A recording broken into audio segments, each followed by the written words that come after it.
Hello, sixth graders. Welcome back to what I hope will be another fantastic week for you at the Helena Middle School. For the next few weeks, I'm going to start in on some guidelines for academic success. We're going to begin today talking about why on earth are we here? Why can't we sleep in every day, eat donuts, play video games, Snapchat our friends, Instagram our friends? Why do we have to be in school?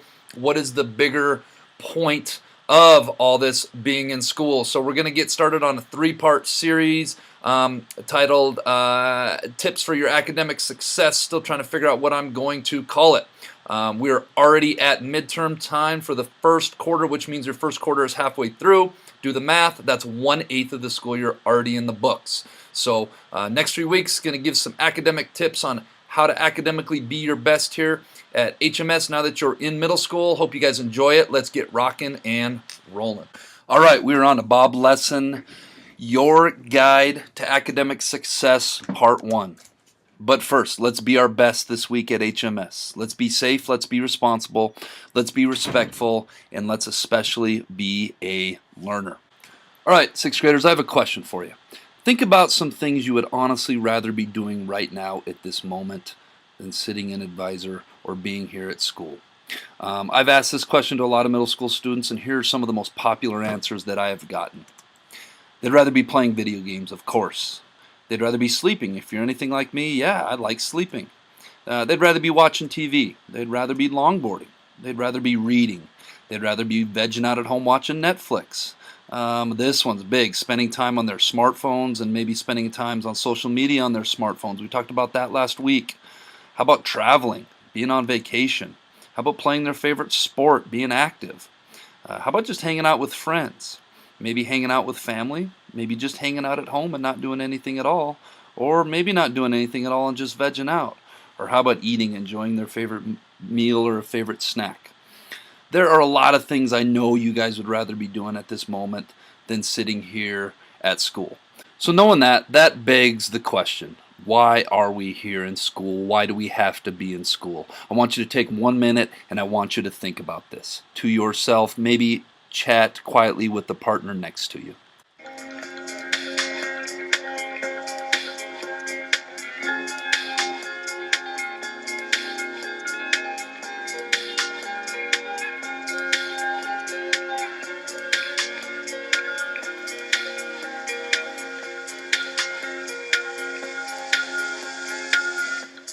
You said we make a deal. You said we make a deal. Is what you said. Is what you said. So tell me all your lies. Such a thin disguise. We fool ourselves. We fool ourselves.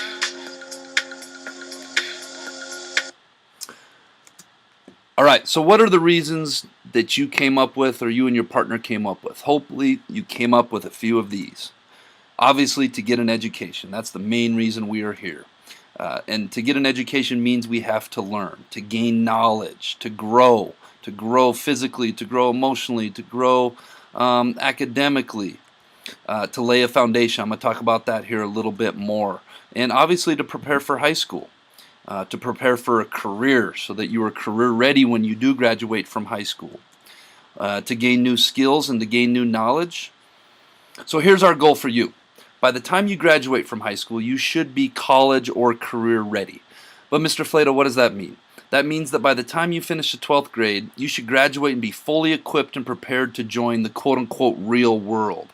That's where mommy and daddy's not taking care of you anymore, grandma and grandpa, aunt and uncle.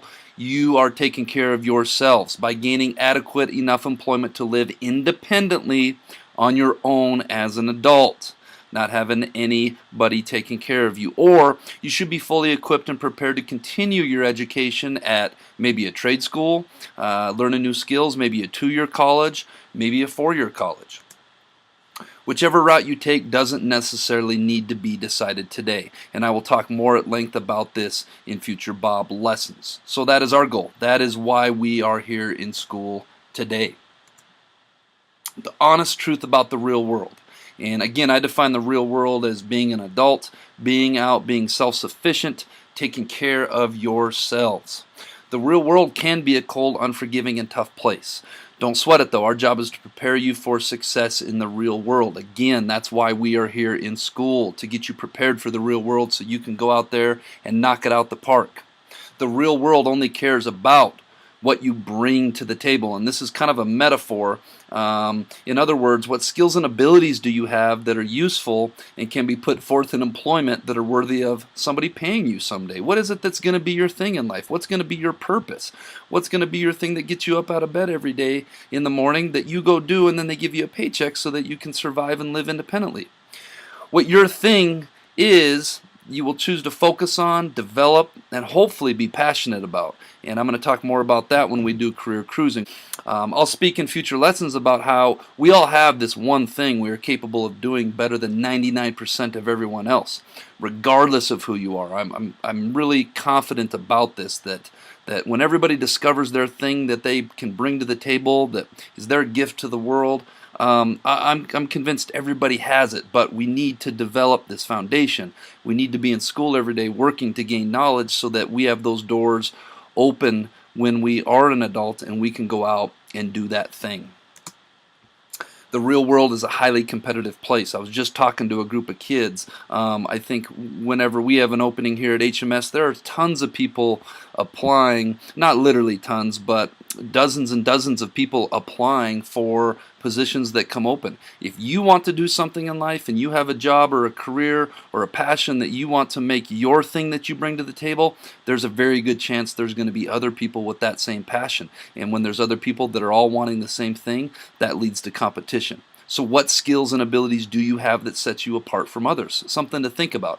And that's a huge reason why we are here in school learning every day, is so that we can develop those skills and abilities that are going to set us apart from other people when we do get to the real world. I hope that all makes sense. But Mr. Flatow, we're in middle school, not high school. We're not going to be adults and in the real world for a long time. And you know what? I do 100% agree with that. As sixth graders, you guys are 6.5, almost 7 years away from being in the real world. Some of you will be further if you go to a 2-year college or 4-year college or get an advanced degree that I'll talk about in future Bob lessons. Well, I want to share the quote of the week with you. The best time to plant a tree is 20 years ago. The second best time is now. And what this really means is, let's think about planting a tree in terms of building a sweet tree house. This tree house is taken from the back of Mr. Kepler's yard. Mr. Kepler built this summer. Just joking, but Mr. Kepler did build a pretty sweet tree house this summer. But the best time to build this tree house isn't, we can't go out and plant this tree like you see on the right and expect it to hold up a bunch of 2x4s and people in it. We have to plant that tree and then build that foundation and then wait for the tree to develop so that we can go and we can build a cool tree house on it. Well, same thing's going on with you guys. If you think about the real world taking 20 years to get to from birth to the real world, we have to build a strong tree. We have to build a strong foundation so that when we are in the real world, we can support a really cool tree house. I hope you guys like that metaphor. That brings us to last week's Jellybean Question of the Week winners, who are Alex Boyles, Morgan Bell, Noah Vinton, Lila Ackerman, and Caitlin Ruck. The answer last week was a bet. And for those of you that I haven't mentioned this to, I simply draw the first 5 correct answers each week, and that is who wins the Jellybean Question of the Week. Come see me after school for some jelly beans. Bobcats, this week's Jellybean Question of the Week is... this one's courtesy of Miss Kaufman. Shout out, Miss Kaufman. Can you name this object that I'm holding in my hand? This is an object used with computers to store files and data on. This next slide, I'm going to give you a little helpful hint. All right, since some of you have no clue what that is, let's play a little Jellybean Question of the Week game of Hangman. The correct letters are here. What I'm looking for is a 1, 2, 3, 4, 5, 6-letter word followed by a 4-letter word. If you think you know, submit your answer into the Bob box no later than Friday. All right, Bobcats, let's go out there and make it a great week at the Helena Middle School.